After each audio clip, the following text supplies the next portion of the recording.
I'm live. And man, it's so good to feel this good.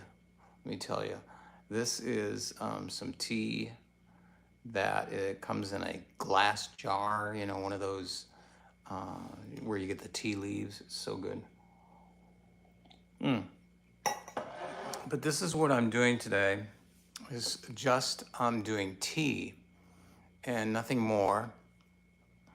And I'm fasting. And the reason why is because right now that's about all my tummy can tolerate, my large colon.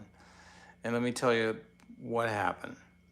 So on the 18th of this month, I was scheduled to do a CT scan. Now this scan is after the nanoknife procedure that I did for my cancer. I had a little spot left on my liver, got rid of that. Got too close to the colon, maybe he says. So doc gives me some antibiotics. I'm presuming that the antibiotics take out my gut biome, and that's why my colon hurts so bad. Well, and it just continually got worse and worse to the point where end of April, beginning of May this month, where the 18th was coming up with, I knew I had my appointment, right? I just started feeling like crap, like low grade fever, a little bit of a headachy going on. So I knew I was fighting something, but I didn't know what. And I wanted to find out. I didn't know, I'm pretty sure it was related to the colon pains, but I wasn't sure, right? I was pretty sure, but not sure.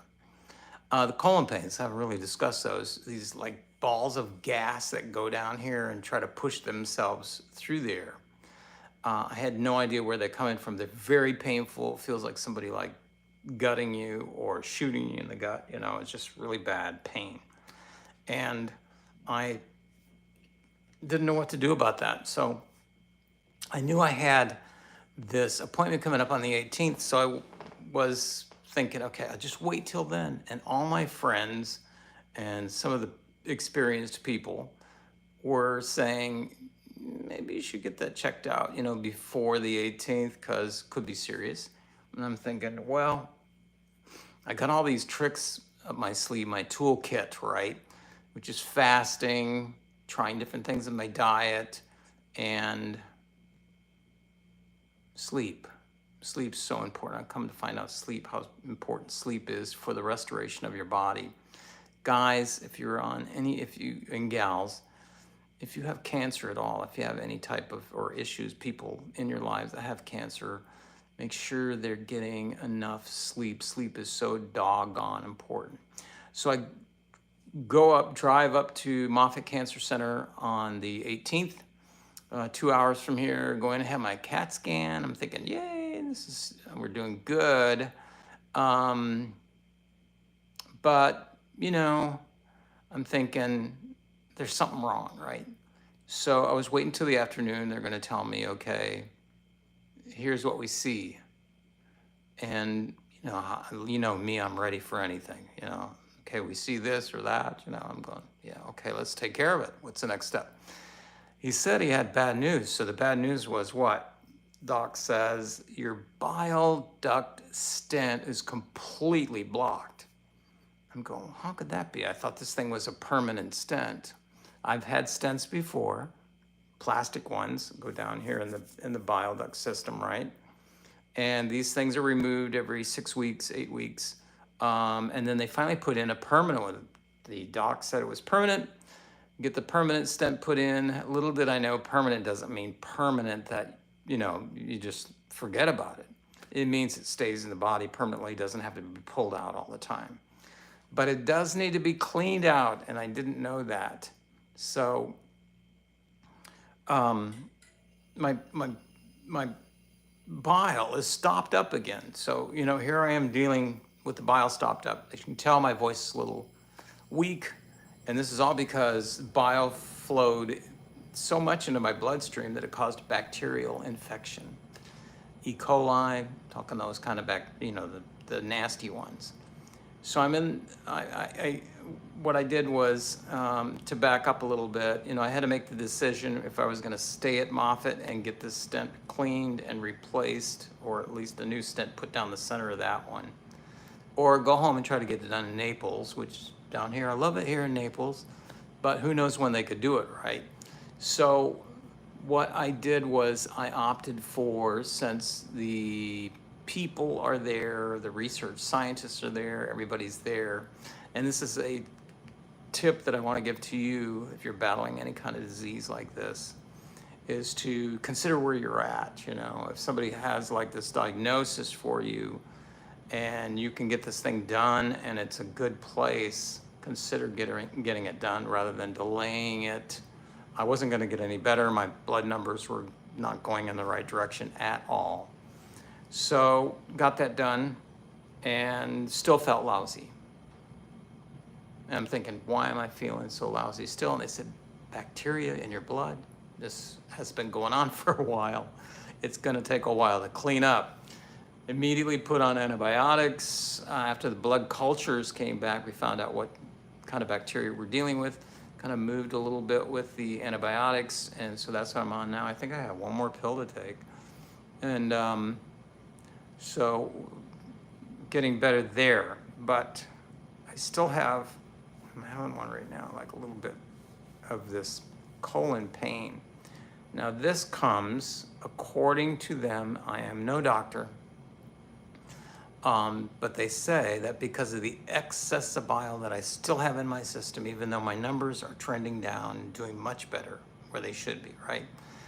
I still have excess of bile, and this excess of bile causes these spasm-like things, like these air pockets, to move through the colon in such a way that they're very painful.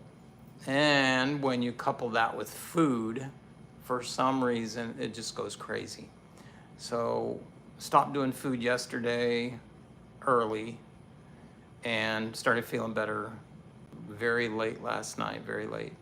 And feeling great today.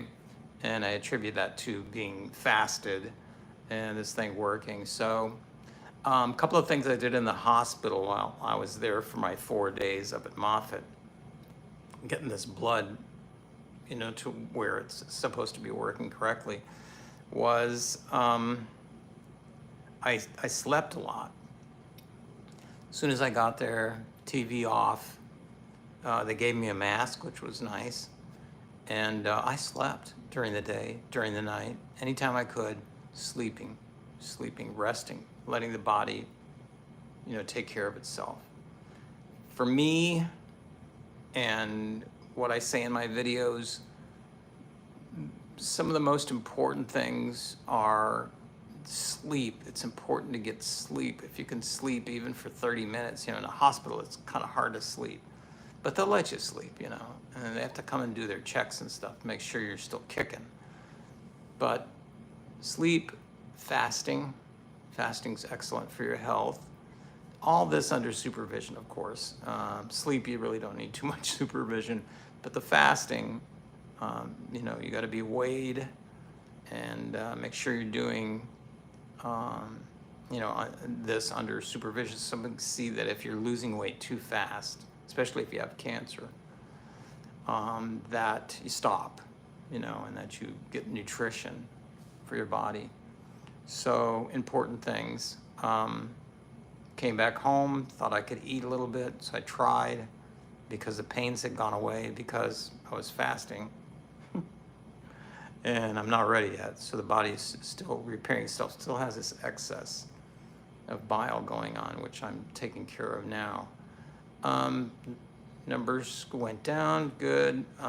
Still got the rolling pain just a little bit. Cancer, that's what I really went there for, to see if I had new cancers show up, right? They did see some new gray areas that they want to take a look at. I'm going to be doing an MRI and a PET scan, total PET scan, with the, you know, the glucose or whatever they use nowadays to get this done. And we're going to get a good shot of what we have to work with, what I have to work with, right?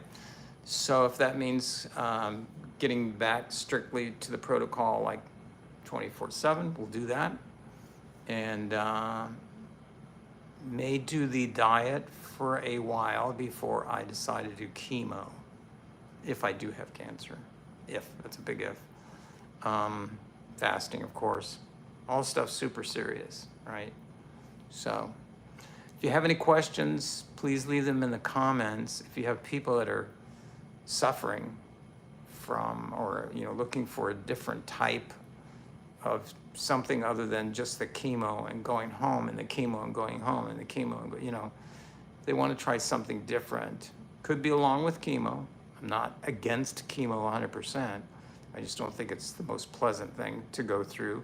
And there are other alternatives that work even better than chemo in a lot of times that are not so rough and tough on the body, okay?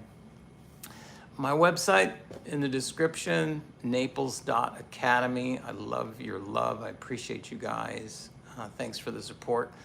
And I'm going to be doing more videos, all right? And we'll see you in the next one. Thanks so much.